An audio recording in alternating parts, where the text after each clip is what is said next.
Tuhanlah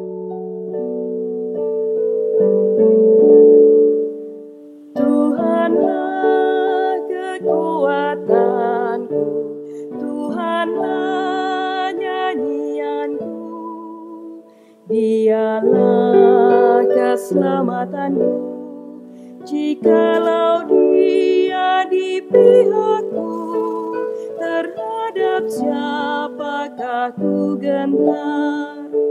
Tuhanlah kekuatanku, Tuhanlah nyanyianku, Dialah keselamatanku, jikalau Dia di pihakku, terhadap siapakah ku gentar.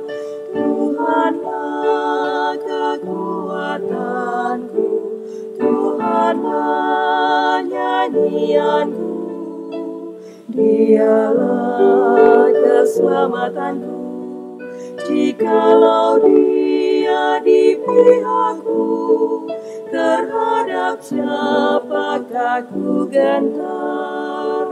Tuhanlah kekuatanku, Tuhanlah nyanyianku, Dialah keselamatanku, jikalau Dia di pihakku, terhadap siapakah ku gentar.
Mazmur 105 ayat 1-3.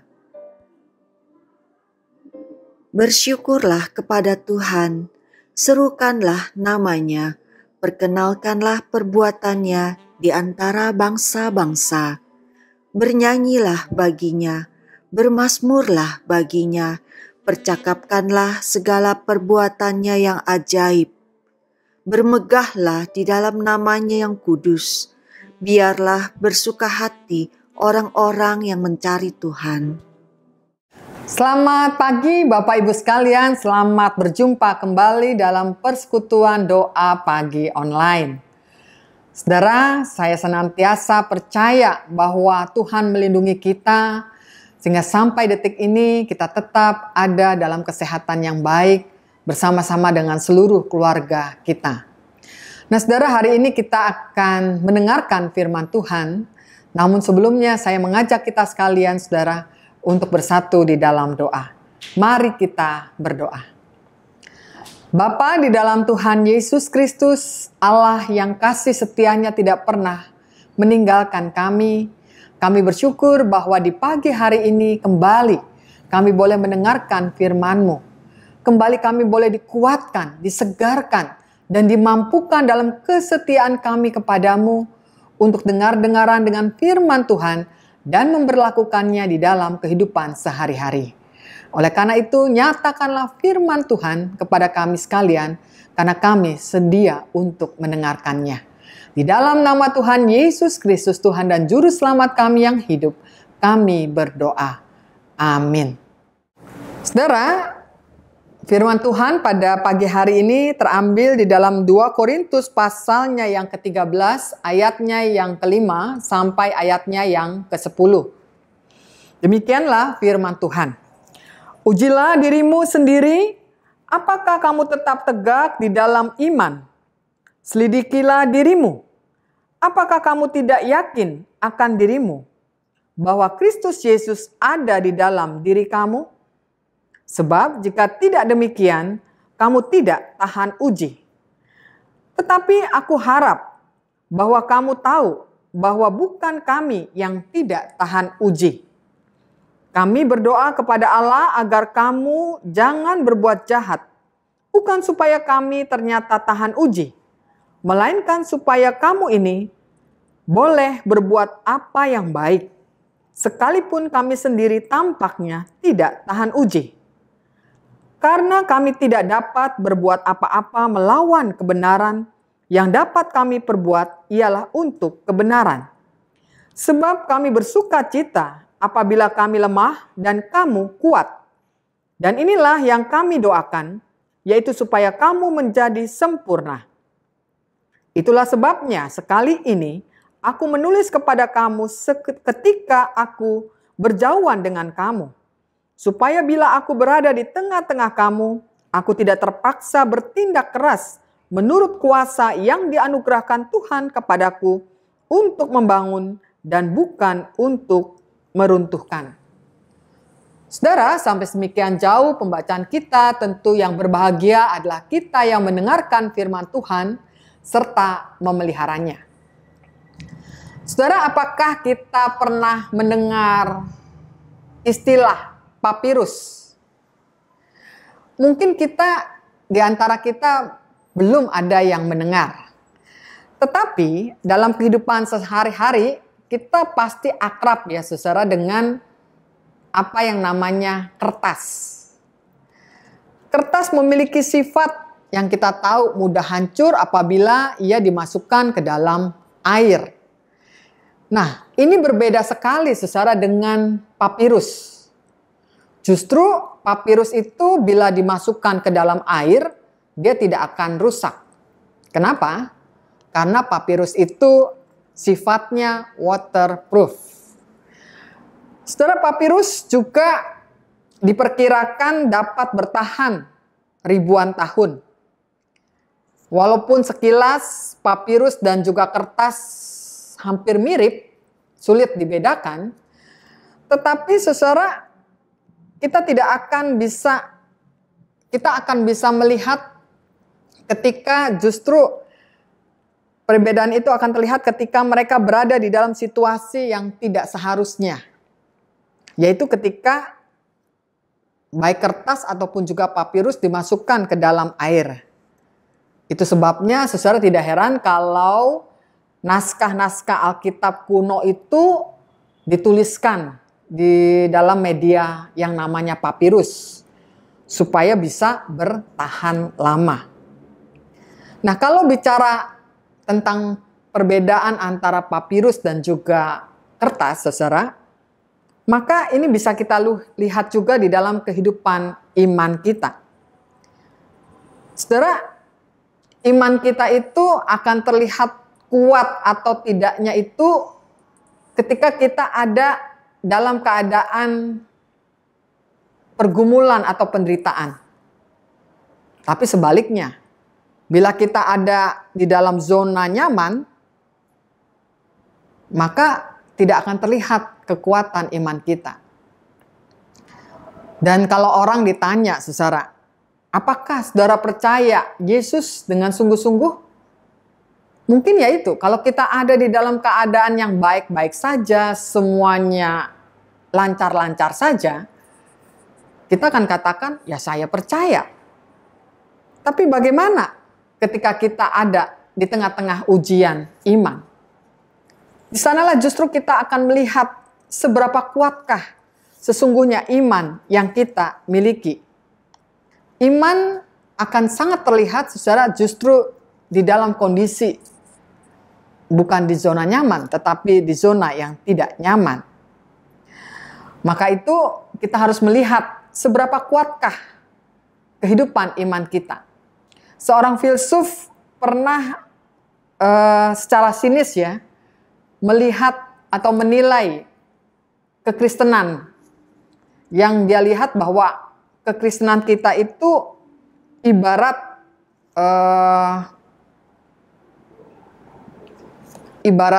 kulit manusia yang tipis begitu ya. Coba kupaslah kulit seseorang Kristen, maka Anda akan mendapati seorang kafir, saudara. Banyak dari orang Kristen yang kadang-kadang merasa dirinya hebat dari luar, tetapi sebenarnya belum tentu demikian. Filsuf itu justru menggambarkan banyak orang-orang Kristen yang mengagung-agungkan imannya, tetapi ternyata imannya hanya setebal kulit, rentan, sensitif, mudah rusak, dan mudah tergores. Ya, saya sendiri secara tidak ingin mengklaim bahwa saya adalah orang Kristen yang imannya kuat setebal baja gitu ya. Tapi juga jangan ada orang yang terlalu yakin dulu dengan imannya. Kita baru bisa mengatakan bahwa iman kita kuat itu kalau kita sudah melalui ujian. Ketika iman kita harus mengalami benturan, ketika iman kita harus mengalami begitu banyak pukulan-pukulan hidup yang tidak mudah, maka kita bisa melihat dan membuktikan bahwa iman kita itu sekokoh baja dan bukan setipis kulit. Nah, saudara, Rasul Paulus dalam surat Paulus ini mengajak kita untuk menguji diri. Dia mengatakan di dalam 2 Korintus 13 ayat ke-5, ujilah dirimu sendiri apakah kamu tetap tegak di dalam iman, selidikilah dirimu apakah kamu tidak yakin akan dirimu, bahwa Kristus Yesus ada di dalam dirimu, sebab jika tidak demikian, kamu tidak tahan uji. Nah, saudara, itulah kerinduan Paulus. Kerinduannya adalah supaya setiap orang Kristen memiliki iman yang kuat. Dan itulah juga kerinduan di mana Paulus menginginkan orang-orang Kristen memiliki iman yang kuat itu. Karena seperti katanya di dalam 2 Korintus 13 ayat ke-9, sebab kami bersuka cita apabila kami lemah dan kamu kuat. Dan inilah yang kami doakan supaya kamu menjadi sempurna. Menjadi sempurna di dalam Tuhan berarti seseorang harus melewati proses ujian. Tuhan menguji iman kita. Apakah kita menjadi orang Kristen yang naik kelas? Dan juga perlu kita ketahui, saudara, untuk naik kelas itu kita membutuhkan proses yang tidak mudah. Kita akan mengalami pemurnian dari iman kita. Apakah iman kita akan muncul seperti emas ya, yang berkilau. Nah, saudara, hal itu sebenarnya mengundang kita atau mengajak kita sekalian untuk membiarkan diri Allah memproses kita. Seperti sebuah kesaksian hidup dari seorang yang bernama Nancy. Nah, Nancy ini saudara adalah seorang yang memiliki penyandang cacat ya. Karena dia harus ada di kursi roda. Nah, satu waktu saudara, Nancy ini ternyata memasang iklan di surat kabar lokal. Dia mengatakan begini, jika Anda kesepian dan memiliki masalah, teleponlah saya. Saya memakai kursi roda dan saya juga adalah orang yang jarang keluar.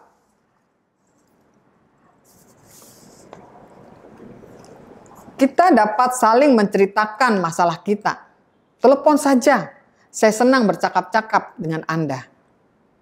Nah, ketika Nancy menyampaikan itu, saudara, ternyata tanggapan orang itu begitu banyak. Awal disampaikan saja sudah ada 30 telepon masuk dalam seminggunya. Nah, lalu Nancy ditanya, apakah yang membuat seorang Nancy bisa melakukan itu? Saudara, Nancy menceritakan bahwa pada waktu itu sebenarnya ketika dia masih sehat, dia mengalami masa-masa yang sangat sulit dalam hidupnya. Dia merasa kesepian, dia merasa frustasi, sehingga pada satu waktu dia mencoba untuk bunuh diri. Dan dia melompat dari jendela apartemennya, namun apa hasilnya? Ia justru menjadi lumpuh dari pinggang ke bawah. Dan di dalam rumah sakit, dalam keadaan yang benar-benar frustasi, ia merasakan kehadiran Yesus. Dan Yesus berkata kepadanya, Nancy, dulu tubuhmu itu sehat. Namun sebenarnya jiwamu itu cacat. Nah, mulai sekarang engkau akan memiliki tubuh yang cacat, namun jiwa yang sehat. Ia pun menyerahkan hidupnya kepada Kristus. Dan saat akhirnya ia diperbolehkan pulang, ia berdoa agar ia dapat membagikan kasih karunia Allah kepada orang lain. Dan kemudian muncullah satu ide, di mana dia memasang iklan di surat kabar itu, sehingga kemudian banyak orang yang menghubungi dia. Dan banyak orang yang terberkati dengan apa yang dilakukannya. Nah, saudara, itulah bentuk dari iman yang tahan uji. Di saat-saat yang paling sulit dalam penderitaannya, Nancy bisa menunjukkan satu tindakan iman bahwa dia tidak kalah dengan persoalan, dengan pergumulannya. Bahkan dia bisa menjadi seorang yang menjadi saluran berkat bagi orang-orang yang lain. Itulah sebabnya, saudara, dalam kehidupan kita pun juga demikian. Memang di saat-saat masa sekarang ini tentu adalah masa-masa yang sangat sulit buat kita. Kegiatan-kegiatan kita terbatasi.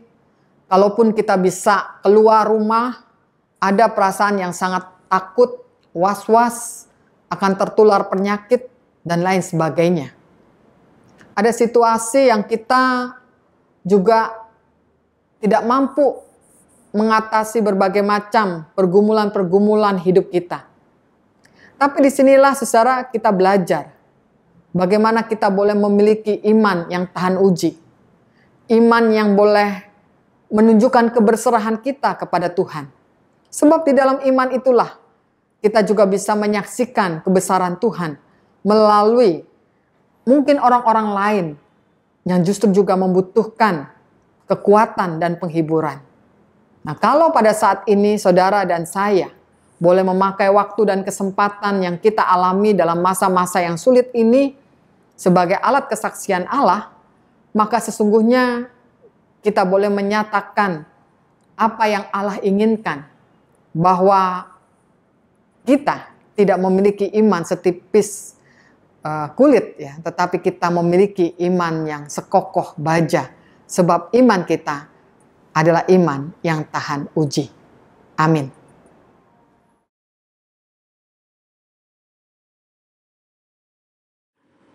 Bapa di dalam Tuhan Yesus Kristus, saat ini kami ingin menaikkan rangkaian doa syafaat. Kami ingin berdoa saat ini, ya Tuhan, untuk situasi sekarang di mana penularan COVID-19 sangat masif terjadi, khususnya di DKI Jakarta dan juga Jawa Timur. Kami berdoa Tuhan supaya masyarakat benar-benar mau mendisiplinkan diri mereka, supaya penularan ini akhirnya bisa dihambat dengan baik. Tuhan, kami juga ingin berdoa agar pasien-pasien COVID-19 juga dapat ditangani dengan baik. Dan khususnya juga kepada para medis, baik itu dokter dan juga perawat. Mereka tetap boleh dilindungi selama mereka menjalankan tugas yang mulia ini. Ya Tuhan, kami juga ingin berdoa untuk Lembaga Alkitab Indonesia di dalam menjalankan perannya untuk menerjemahkan Alkitab ke dalam berbagai bahasa suku terpencil. Kiranya peran Lembaga Alkitab Indonesia ini dapat memperkenalkan Alkitab, memperkenalkan Engkau sebagai Tuhan dan Juru Selamat di dalam kehidupan mereka, sehingga mereka juga mengalami keselamatan di dalam Tuhan Yesus Kristus. Tuhan, kami juga ingin berdoa untuk ibadah-ibadah streaming atau online yang dilaksanakan oleh gereja-gereja, termasuk juga di GKI Surya Utama, benar-benar bisa menguatkan iman umat, terutama di tengah-tengah masa pandemi ini yang tentunya sangat sulit dihadapi oleh banyak orang. Tuhan, mari datang memberikan kekuatan dan penghiburan melalui ibadah-ibadah tersebut, sehingga mereka bisa menghadapi tantangan-tantangan yang tidak mudah ini di dalam campur tangan Tuhan. Kami berdoa untuk Pokja Multimedia yang juga bekerja dalam mengupayakan tayangan-tayangan yang berkualitas. Tuhan, berikan mereka juga kesehatan, kemampuan di dalam menjalankan tugasnya. Tuhan, saat ini juga kami ingin berdoa untuk anak-anak kami yang menjalankan tugas pembelajaran secara online. Berikan mereka tetap semangat di dalam menjalankan tugasnya, dan para orang tua juga diberikan kesabaran di dalam mendampingi anak-anak mereka. Kami berdoa juga ya Tuhan, Engkau berkati para pelayan-pelayan-Mu yang sudah Engkau angkat untuk melayani umat Tuhan. Biarlah mereka tetap setia dalam pelayanan dan juga tetap bertanggung jawab menjalankan pelayanan mereka dengan baik. Terima kasih ya Tuhan, inilah seluruh doa-doa syafaat kami yang hanya kami naikkan di dalam nama Tuhan Yesus Kristus. Amin.